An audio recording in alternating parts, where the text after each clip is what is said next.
Hello and welcome. What we're going to be looking at in this video is we're going to be looking at basically how you interpret and understand the use of dialogue in texts.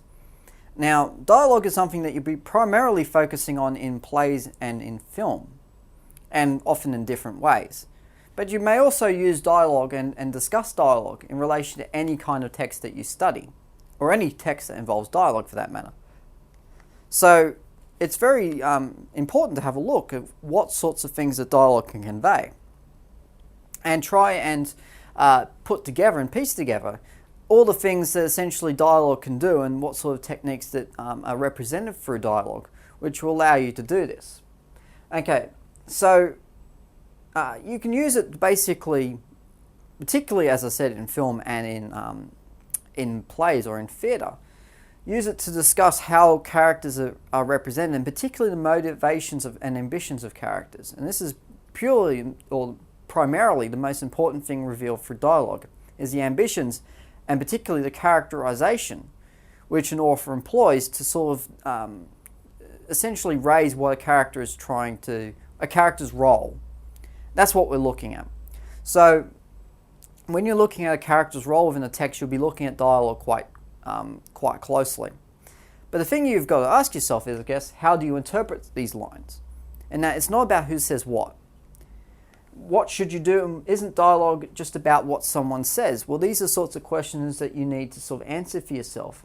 I can tell you in relation to the last question, it's not just about what someone says. And yes, it is about the way they say it and what they say. But the thing is, the dialogue is representing who they are. And so you're going to be discussing it more in what it represents of them rather than necessarily what they're saying. So, now, dialogue, particularly in film and plays, is essentially a mode of storytelling. However, this is done differently in each one. In a play, it is the primary form of storytelling, whereas in film, it is used in a combination with a number of different techniques. And depending on the type of film, dialogue can be mostly important, sort of mid-importance. In some films, dialogue is fairly unimportant as a technique and isn't really used as much as other things. And so when you're looking at these two types of text together, you can't really look at them the same way because of the role, particularly in film, that dialogue plays. And because film does open up the spectrum to include a variety of other things. But particularly in plays, you're going to be focusing very heavily on dialogue being a storytelling device. Now, it's not all about people standing up and talking for 2 hours. However, it reveals a lot more about the characters, and certainly it allows the audiences, and bear in mind that audiences at plays sit right at the back of the theatre, to know exactly what's going on without having to rely on such subtle nuances that a film can do quite easily. So this is why in a play you will see dialogue is a much stronger device. In a play, dialogue is important, as I said, as the voice is the best way to project a story.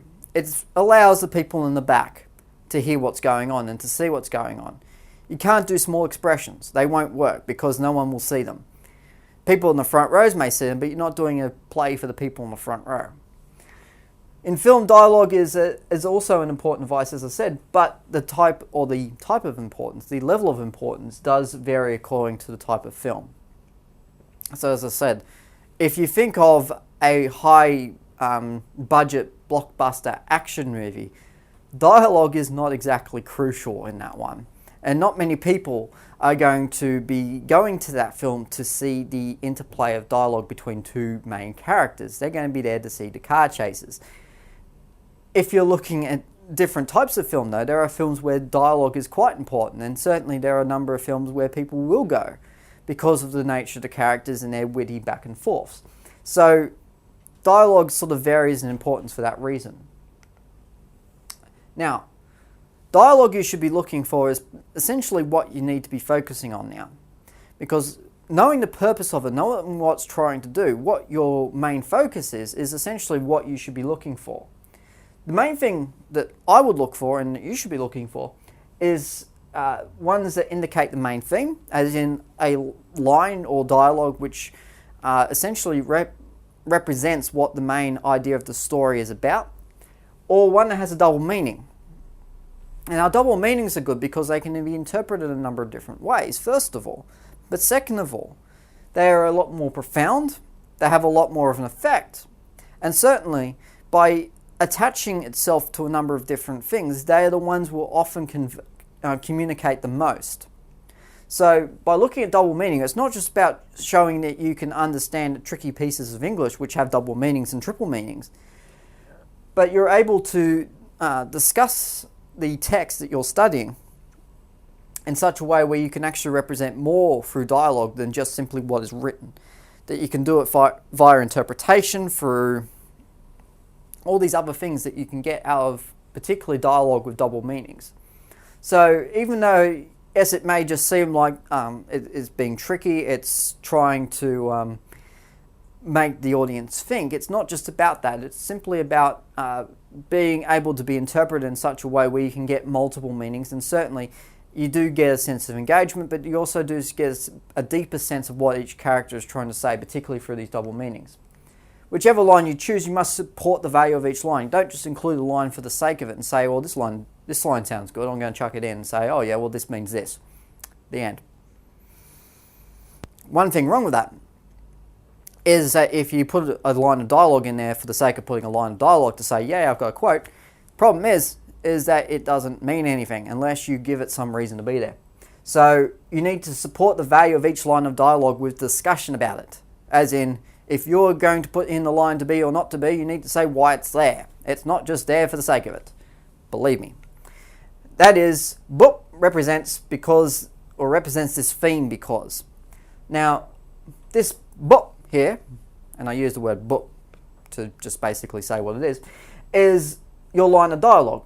As in, your line of dialogue represents this theme. Now, you wouldn't necessarily express it like that, but essentially this is trying to communicate what you will be doing. So, by using what we've highlighted here, this dialogue, we're saying that this dialogue represents a theme, we're showing how it represents a theme, and we're linking this into the argument. Now, obviously, your main point of discussion will be the theme and not this.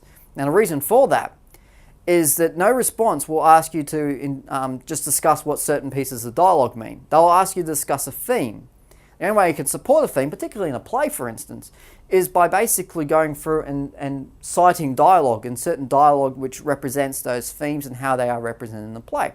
So if you're discussing it, you need to choose key pieces of dialogue to represent exactly why your chosen theme is relevant and correct. Alright, now as I said before, the main goal here is to use dialogue as evidence. And that's essentially what you'll be using dialogue for. As with any other language technique, is it's forming your evidence. They represent the main theme or another main idea. And techniques which you use in dialogue, or the way that dialogue is presented, particularly in a play where dialogue is presented for a number of different ways, through monologues, through soliloquies, through general dialogue, through breaking the fourth wall, all of those sorts of things, it can help you to form an argument basically relating to a character, for the structure of the text, all those things. So by going through the way that this dialogue is structured, and basically going through how dialogue is presented to the audience and what it's doing, what you're essentially doing is you're talking about how the text is constructed and how dialogue is basically part of that weave. It's part of the tapestry. And you're using these lines of dialogue as direct evidence of that. So it supports your claims. Although, as I said, you need to make sure links are clear. You need to make sure that dialogue is not there for the sake of being there. And this is really important. So you need to make it very direct and very clear that this line of dialogue you've chosen is going, okay, this is summing up what I'm saying. This is supporting what I'm saying. This is adding to what I'm saying. It's not just there because it looks pretty and sounded nice when I wrote it. Alright. Now, the thing you might be asking is, okay, if I'm going to use lines with double meanings, how do I interpret them? Well, basically, lines with symbolic or double meaning allow you to interpret an idea which isn't stated explicitly.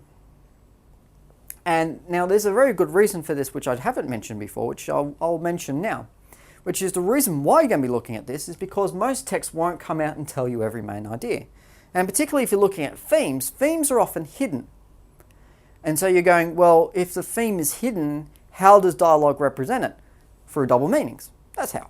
So by going through and interpreting the double meaning or the various meanings of lines and texts, you're essentially allowing yourself to interpret the main idea.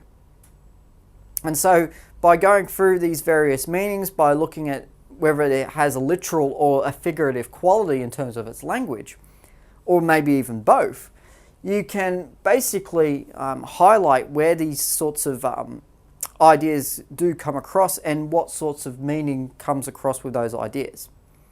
Basically, it requires you to discuss the meaning and relevance of a line in detail and its relationship to your stated idea. So don't assume that by putting this line with double meaning that everyone else is going to work out what it means for you. You actually have to work it out yourself and make sure you include your discussion of what you think that line of dialogue means.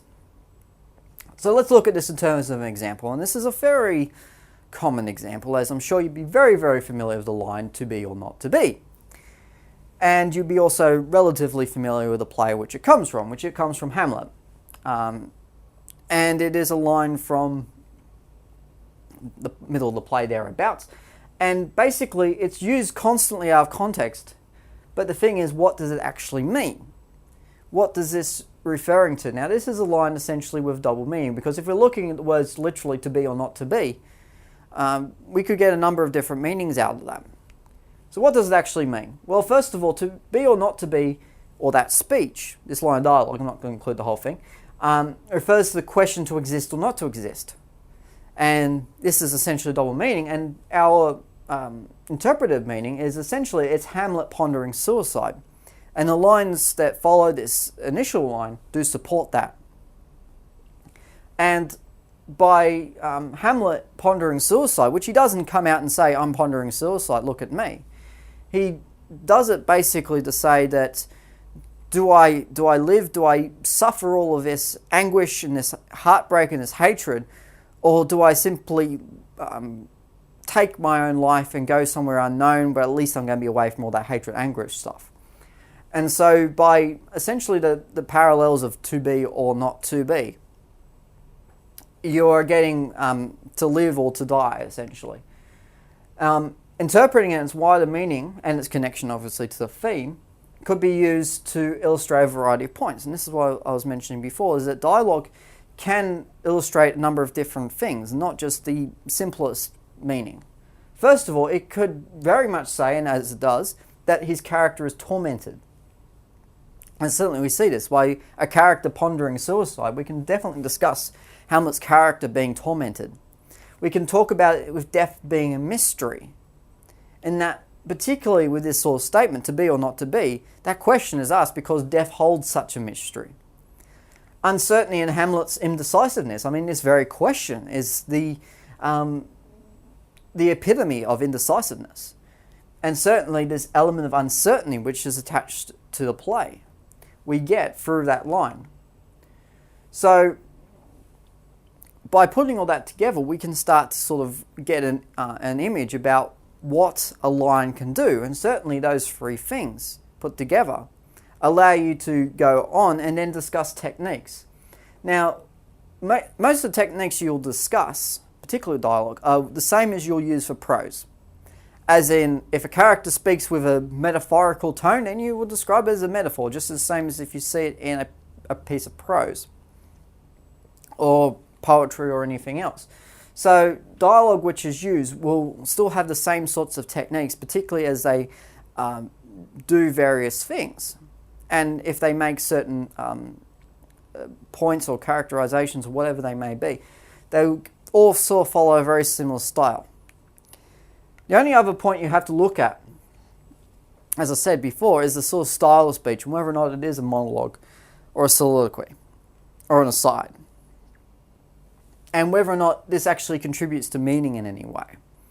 I mean, if you're looking at it from a Shakespearean perspective, for instance, or even any other play where there's a soliloquy or an aside, which basically an aside is when a character is talking to the audience where the other characters on stage can't hear, in a very brief moment, not a whole speech like a soliloquy is, whether this contributes to meaning. And often it does, because we're seeing their thoughts. We're hearing their thoughts, more importantly.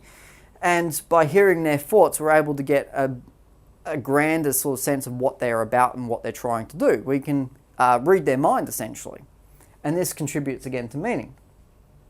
For instance, the soliloquy in Shakespeare has the effect of developing characterization and disclosing feeling, as I mentioned before. By Hamlet having this, in a sense, soliloquy, we get the sense that we're reading this mind of a very tormented and sad young individual. And it is a tragic play after all, who is pondering suicide because he can't take it anymore. Now, we wouldn't get that if we were just to look at him speaking with another individual, or we wouldn't get it as clearly as what we do when Hamlet basically throws open his mind to the audience. We all get a good peek inside and we start to go, okay, this is what's making him tick. By doing that, we're basically getting what the meaning of that is through technique, but we're also getting the meaning through the way you interpret what is said, the ideas which have basically come through what is said, and everything else about him which is important. And that's basically it about understanding and interpreting dialogue. So main thing to focus on is just looking at the value of lines, particularly picking the right kinds of lines, finding lines with some double meaning in the case of helping you to identify a theme which isn't directly stated, and then identifying whether or not there are various techniques such as soliloquies or monologues or any other dialogue technique which you used, and basically understanding why and how it's used. And essentially, with all that, you'll be able to interpret, understand, and be able to discuss fully the meaning of dialogue. So with that, I'll leave you here. So next time, see you later.